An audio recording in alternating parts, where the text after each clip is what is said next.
ડાભેલની સરકારી શાળાઓમાં ગંભીર બેદરકારી સબબ પ્રશાસક પ્રફુલ્લ પટેલ દ્વારા 2 ઇન્ચાર્જ આચાર્યો સસ્પેન્ડ। સંઘ પ્રદેશ દાદરા નગર હવેલી અને દમણ દીવના પ્રશાસક પ્રફુલ્લ પટેલ દ્વારા તાજેતરમાં દમણ જિલ્લાના 3 દિવસીય પ્રવાસ દરમિયાન ડાભેલની સરકારી શાળાઓની મુલાકાત લેવામાં આવી હતી, જેમાં ગંભીર બેદરકારી અને વહીવટી ખામીઓ સામે આવતા 2 ઇન્ચાર્જ આચાર્યોને સસ્પેન્ડ કરવામાં આવ્યા હશે।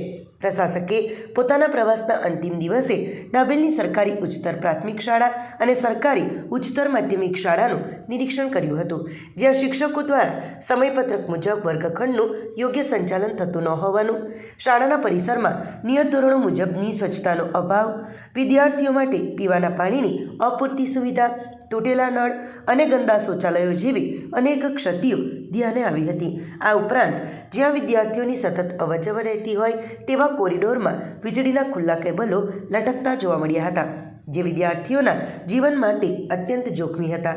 આમ શાળાના વડા તરીકે સલામત વાતાવરણ પૂરું પાડવામાં અને પોતાની ફરજ નિભાવવામાં સુસ્તી અને નિષ્ક્રિયતા દાખવવા બદલ પ્રશાસકે સ્થળ પર જ ઉચ્ચતર પ્રાથમિક શાળાના ઇન્ચાર્જ હેડમાસ્ટર દક્ષાબેન બી પટેલ અને હાયર સેકન્ડરી સ્કૂલના ઇન્ચાર્જ હેડમાસ્ટર અરવિંદ બી પટેલને તાત્કાલિક અસરથી સસ્પેન્ડ કરવાનો આદેશ શિક્ષણ વિભાગને આપ્યો હતો। આ કડક કાર્યવાહીને પગલે શિક્ષણ વિભાગમાં ફફડાટ ફેલાઈ ગયો છે અને આ આદેશની અસર હેઠળ અન્ય સરકારી શાળાઓ તેમજ વિભાગોમાં પણ વર્તમાન ખામીઓ અને વ્યવસ્થાઓને દુરસ્ત કરવાની કામગીરી વેગવંતી બની છે।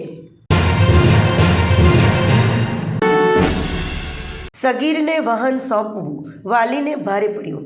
દમણ કોર્ટે વાહન માલિકને 25,000નો દંડ અને 1 દિવસની સજા ફટકારી। દમણની JMFC કોર્ટમાં સગીર વયના ચાલક દ્વારા સર્જાયેલા ગંભીર માર્ગ અકસ્માત કેસમાં એક લાલબત્તી સમાન ચુકાદો આવ્યો છે, જેમાં અદાલતે વાહન માલિક અને વાલી ઉષાબેન પ્રવીણ પટેલને દોષિત ઠેરવી 25,000 રૂપિયાનો દંડ અને 1 દિવસ કોર્ટમાં બેસી રહેવાની સજા ફટકારી છે। વાલીઓ દ્વારા સગીરોને વાહન સોંપવાની વધી રહેલી જોખમી પ્રવૃત્તિ અને તેના કારણે સર્જાતા જીવલેણ અકસ્માતોની ગંભીરતા દર્શાવતા આ કેસની વિગત મુજબ ગત 2 એપ્રિલ 2024ના રોજ દમણના રીંગણવાડા વિસ્તારમાં એક સગીર ચાલકે ચીકુવાડી પાસે પગપાળા જઈ રહેલા સુવંશરામને પાછળથી ટક્કર મારતા તેમનું મોત નીપજ્યું હતું। આ મામલે કચગામ પોલીસે ગુનો નોંધી તપાસ અધિકારી નટવર કોહલી દ્વારા કોર્ટમાં ચાર્જશીટ રજૂ કરવામાં આવી હતી। કેસની સુનાવણી દરમિયાન સરકારી વકીલ APP શ્રીરામ દેશપાંડેની ધારદાર દલીલો અને રજૂઆતને ગ્રાહ્ય રાખીને ન્યાયાધીશે વાલીને સગીરને ડ્રાઇવિંગ માટે વાહન આપવા બદલ મોટર વ્હીકલ એક્ટની કલમ 199A અને 180 હેઠળ કસૂરવાર ઠેરવ્યા હતા। ઉલ્લેખનીય છે કે સરકાર દ્વારા સગીરોને ડ્રાઇવિંગ કરતા રોકવા માટે કડક કાયદાઓ અને ભારે દંડની જોગવાઈઓ હોવા છતાં વાલીઓ દ્વારા દાખવવામાં આવતી બેદરકારીને કારણે આવા જીવલેણ બનાવો બની રહ્યા છે, ત્યારે કોર્ટનો આ ચુકાદો નિયમોની અવગણના કરતા અન્ય વાલીઓ માટે ચેતવણી સમાન સાબિત થયો છે। ચાલુ ટ્રેનમાં ટોયલેટમાં નવજાતને ત્યજી દેવાના ગુનામાં સગીર માતા અને તેના માતા પિતાની ધરપકડ। વલસાડમાં માનવતાને શરમાવે અને કાળજું કંપાવી દે તેવી ઘટનામાં ચાલુ ટ્રેનના શૌચાલયમાંથી મળી આવેલી નવજાત બાળકીના કેસનો વલસાડ પોલીસે ગણતરીના સમયમાં ભેદ ઉકેલી નાખ્યો છે। પોલીસે આ અમાનવીય કૃત્ય આચરનાર સગીર વયની માતા અને તેના માતા પિતા સહિત કુલ 3 આરોપીઓની ધરપકડ કરી છે। પોલીસ તપાસમાં ચોંકાવનારી વિગતો સામે આવી છે કે લોકલાજ, સામાજિક બદનામી અને ડરના કારણે સગીરાના માતા પિતાએ જ આ કાવતરું ઘડ્યું હતું। પ્રાથમિક વિગતો મુજબ આખો પરિવાર વલસાડ પેસેન્જર ટ્રેનમાં મુસાફરી કરી રહ્યો હતો। તે દરમિયાન વલસાડ સ્ટેશન આવે તે પહેલાં જ યોજનાબદ્ધ રીતે તેમણે નવજાત બાળકીને ચાલુ ટ્રેનના ટોયલેટમાં નિરાધાર હાલતમાં છોડી દીધી હતી અને ટ્રેન અટકતાની સાથે જ ત્યાંથી ફરાર થઈ ગયા હતા। જોકે બાળકીના રડવાનો અવાજ સાંભળીને સતર્ક થયેલા રેલવે કર્મચારીઓએ તાત્કાલિક પોલીસને જાણ કરી હતી। પોલીસે રેલવે સ્ટેશનના CCTV ફૂટેજ અને ટેકનિકલ સર્વેલન્સના આધારે તપાસ કરી આરોપીઓને ઝડપી પાડ્યા હતા। પૂછપરછ દરમિયાન ત્રણેય પોતાનો ગુનો કબૂલી લીધો છે। હાલમાં નવજાત બાળકી હોસ્પિટલમાં સુરક્ષિત અને તબીબી નિગરાણી હેઠળ છે, જ્યારે પોલીસ દ્વારા સગીરાના ગર્ભધારણથી લઈને બાળકને ત્યજી દેવા સુધીના તમામ પાસાઓની ઝીણવટભરી તપાસ સાથે કડક કાયદાકીય કાર્યવાહી હાથ ધરવામાં આવી છે। વલસાડ અને વાપી રેલવે સ્ટેશનોના ખૂબ જ સક્રિય રીતે કેમેરા ચેક કરવામાં આવેલ, તેમજ શહેર વિસ્તારના કેમેરાઓ પણ ચેક કરવામાં આવેલ અને જે તપાસ દરમિયાન જે શકદાર ઈસમો આ બાળકીને લઈને ટ્રેનમાં મૂકી ગયેલા હતા તેમના ફૂટેજ મળી આવેલા, જે આધારે પોલીસે તપાસ કરીને એ લોકોને શોધી કાઢવામાં આવે. આ સમગ્ર તપાસમાં બાળકી જે છે એ જેનું જન્મ થયેલ છે એ બાળકી જે આ તપાસમાં જે એક કાયદાના સંઘર્ષમાં આવેલી બાળકી છે એના દ્વારા એને જન્મ આપવામાં આવેલું હતું, જેના કારણે એ નાની ઉંમરની બાળકી દ્વારા જન્મ થયેલ છે આ બાળકીનો. એટલે એના પરિવારજનોએ આ નવજાત જે બાળકી છે એને ત્યજી દેવાનું નક્કી કરી અને ટ્રેનમાં મૂકી દેવામાં આવેલી હતી. ચાલુ ટ્રેન દરમિયાન એને આ લોકોએ મૂકવામાં આવી છે. એ લોકો ભરૂચથી ટ્રેનમાં બેઠા હતા અને સુરત પછી એને વલસાડ આવતા પહેલાં એને બાથરૂમમાં મૂકવામાં આવેલી હતી.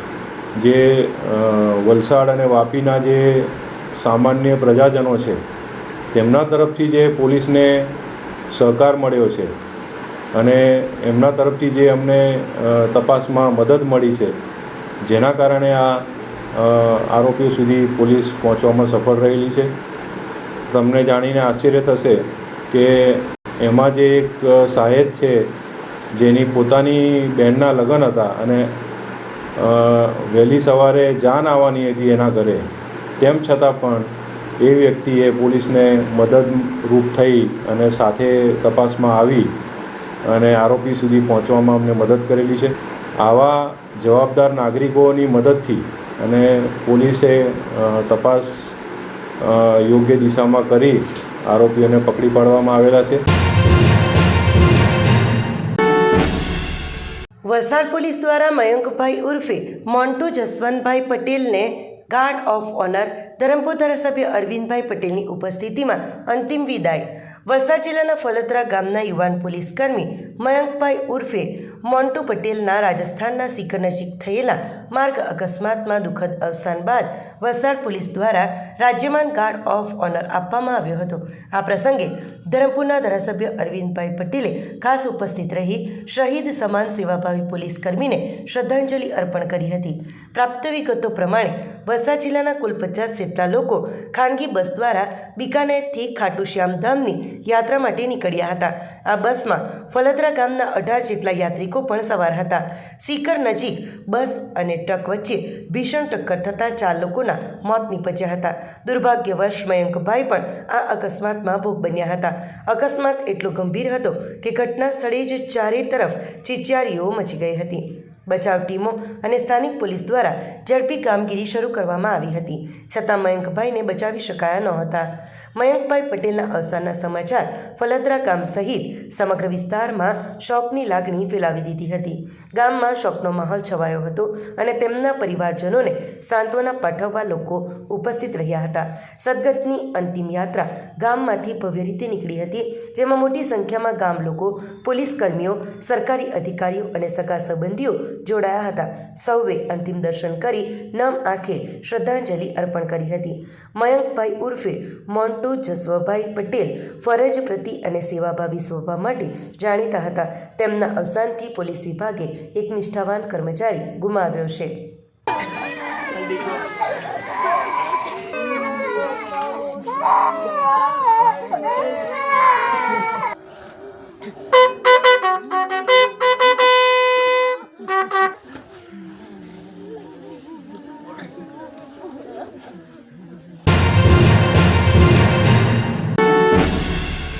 વાપીમાં દારૂના નશામાં 2 મિત્રો વચ્ચે લોહિયાળ જંગ. એકે ચપ્પુ હુલાવ્યું તો બીજાએ પથ્થર માર્યું, બંને ગંભીર. વાપીના ભડકમુરા વિસ્તારમાં આવેલા હનુમાન મંદિર પાસે મોડી રાત્રે દારૂના નશામાં ધૂત 2 યુવકો વચ્ચે થયેલી સામાન્ય બોલાચાલીએ લોહિયાળ સંઘર્ષનું સ્વરૂપ ધારણ કરી લેતા ચકચાર મચી ગઈ છે. પ્રત્યક્ષદર્શીઓના જણાવ્યા મુજબ નશામાં ચકચૂર બંને યુવકો વચ્ચે ઉગ્ર તકરાર થતાં મામલો મારામારી પર આવી ગયો હતો, જેમાં એક યુવકે બીજા પર ચપ્પુ વડે હુમલો કર્યો હતો, જેના વળતા પ્રહારમાં બીજા યુવકે પણ ભારે પથ્થર વડે હુમલાખોરના માથા પર જીવલેણ ઝીંક્યા હતા. ઘટનાની જાણ થતાં જ વાપી જેડીસી પોલીસ અને 112ની ટીમ તાત્કાલિક ઘટના સ્થળ પર દોડી આવી હતી અને લોહીલુહાણ હાલતમાં પડેલા બંને યુવકોને 108 મારફતે હોસ્પિટલ ખસેડ્યા હતા, જ્યાં હાલ બંનેની હાલત નાજુક હોવાનું જાણવા મળ્યું છે. ચડેચોક બનતી આવી હિંસક ઘટનાઓ બાબતે સ્થાનિકોમાં ભારે રોષ જોવા મળી રહ્યો છે. પોલીસે બંને વિરુદ્ધ ગુનો નોંધી તપાસનો ધમધમાટ શરૂ કર્યો છે, તેમજ ભવિષ્યમાં આવી ઘટનાઓ રોકવા કડક કાર્યવાહીની ખાતરી આપી છે. વલસાડના અંબેટી ગામે કુદરતની અનોખી મહેર. મોટર વિના 24 કલાક વહેતા બોરવેલ જોઈ લોકો અચંબિત. વલસાડ જિલ્લાના નાનાપોંઢા તાલુકાના અંબેટી ગામનું વણઝાર ફળિયું હાલમાં કુદરતી અજાયબી સમાન જળ સંપત્તિને કારણે સમગ્ર પંથકમાં કૌતુક અને આકર્ષણનું કેન્દ્ર બન્યું છે. એક તરફ જ્યાં વિશ્વભરમાં પાણીની તંગી વર્તાઈ રહી છે અને ભૂગર્ભ જળસ્તર ચિંતાજનક હદે નીચે જઈ રહ્યા છે, ત્યારે આ ફળિયામાં વિપરીત અને સુખદ પરિસ્થિતિ જોવા મળી છે. અહીં આવેલા અંદાજે 7 થી 8 જેટલા બોરવેલમાંથી કોઈપણ જાતના ઇલેક્ટ્રિક મોટર કે પંપના ઉપયોગ વિના 24 કલાક અવિરતપણે આપમેળે શુદ્ધ પાણી વહેતું રહે છે. વિશેષજ્ઞોના મતે અહીં ભૂગર્ભ જળસ્તર અસાધારણ રીતે ઊંચું હોવાના કારણે દબાણપૂર્વક સ્વયંભૂ પાણી નીકળવાની આ દુર્લભ ભૌગોલિક ઘટના જોવા મળે છે, જે વર્તમાન સમયમાં સંશોધન અને અભ્યાસનો મહત્વનો વિષય છે. ગામના સરપંચ યોગેશભાઈ પટેલના જણાવ્યા અનુસાર કુદરતની આ અસીમ કૃપાથી સ્થાનિકોને પીવાના પાણીની સમસ્યામાંથી કાયમી મુક્તિ મળી છે અને લોકોને દૈનિક જીવનમાં મોટી સહુલિયત થવાની સાથે આ ઘટના સમગ્ર વિસ્તાર માટે ગૌરવરૂપ બને છે. જ્યારે કોઈ આતંકવાદી ઘટના બને ત્યારે તે સમયગાળો કટોકટી અને અગત્યનો હોય છે. તે જ પ્રમાણે આતંકવાદી ઘટના તુરંત બાદનો સમયગાળો હાઈ એલર્ટનો સમય પણ અગત્યનો હોય છે.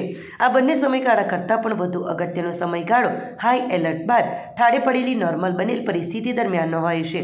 આ સમયગાળામાં જો પૂરતી તકેદારી રાખવામાં આવે તો કટોકટીપૂર્ણ સમયગાળાઓમાંથી પસાર થવું પડતું નથી. આ બાબતોને ધ્યાનમાં લઈ ગુજરાત રાજ્યના દરિયાઈ સુરક્ષાની અતિ મહત્વપૂર્ણ કામગીરી સંભાળતા અધિક પોલીસ મહાનિર્દેશક અમિત કુમાર વિશ્વકર્મા, પોલીસ મહાનિરીક્ષક દરિયાઈ સુરક્ષા ગાંધીનગર PN માલ તથા મરીન સેક્ટર કમાન્ડર અને પોલીસ અધિક્ષક હજીરા સુરત SJ પરમાનાઓના માર્ગદર્શન હેઠળ ઉમરગામ મરીન સેક્ટર લીડર, નાયબ પોલીસ અધિક્ષક AM કુગસિયા તથા marine team leader PSI SS Pathan અને મરીન કમાન્ડોનાઓ સાથે તારીખ 10/12/2025ના રોજ સઘન કોસ્ટલ પેટ્રોલિંગ અંતર્ગત વલસાડ જિલ્લાના મરોલીથી સરોંડા ગામ સુધીના દરિયાકાંઠા વિસ્તારમાં પેટ્રોલિંગ મરોલીથી સરોંડા ગામ સુધી કરવામાં આવ્યું હતું, જેમાં મરીન કમાન્ડોની અલગ અલગ ટીમો દ્વારા શંકાસ્પદ બોટ, શંકાસ્પદ ઈસમો, અવાવરૂ જગ્યાઓનું ચેકિંગ હાથ ધરવામાં આવ્યું હતું.